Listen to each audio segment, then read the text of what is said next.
Mga kapaglaom, maayong buntag kaninyong tanan.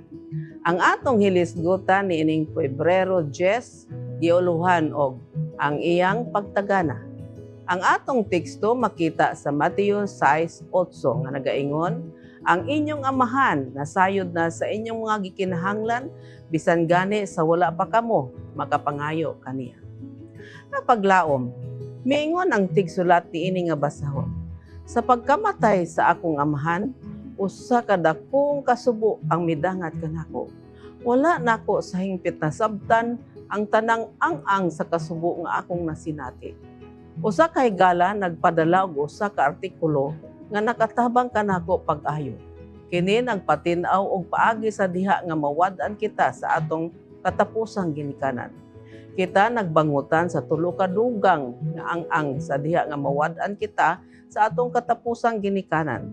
Atong ibutang ang atong kusog sa ginikanan nga nahabilin. Apan, sa diha nga ang ikaduhang ginikanan mamatay, kita magbangutan pag-usab sa duha ka ginikanan. Ikaduha, sa unang higayon kita mga ilo. Ikatulo, ang henerasyon nga naguna kanato nawala. Busa kita ang sunod nga moatubang sa atong pagkamalatyon. Ang pagkailo nagdala og bag-o personal nga ang sa kasubo.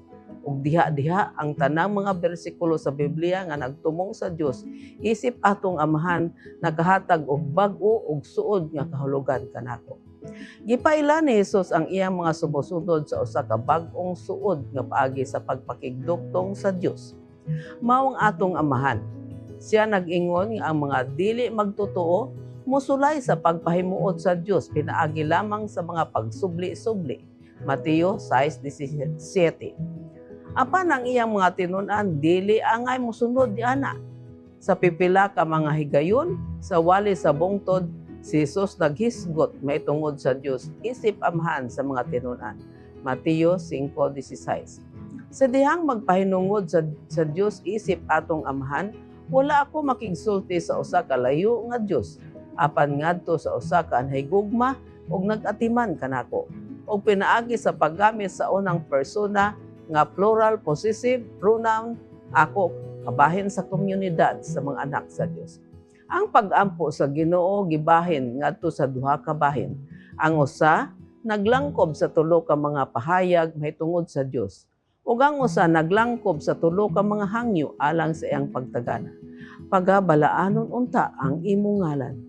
Paanhia ang imong gingharian. Pagabuhaton unta ang imong kabubuton. Mateo 6:9-10. Imo ang atong panglantaw na iuyon sa Dios sa diha nga ang atong pagtagad anaa kaniya.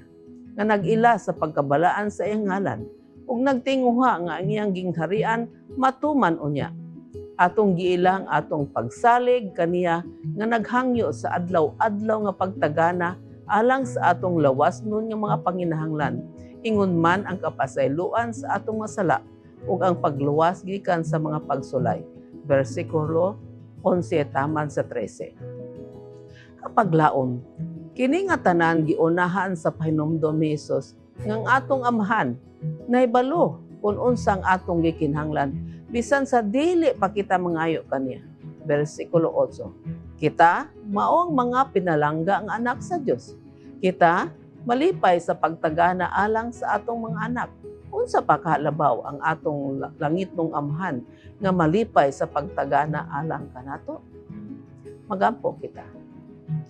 Dios ug may gugmao namong amahan sa langit, daghang salamat sa imong pagpangga kanamo ug sa pagtagana sa mga butang nga langitnon alang kanamong tanan. Sa ngalan ni Jesus.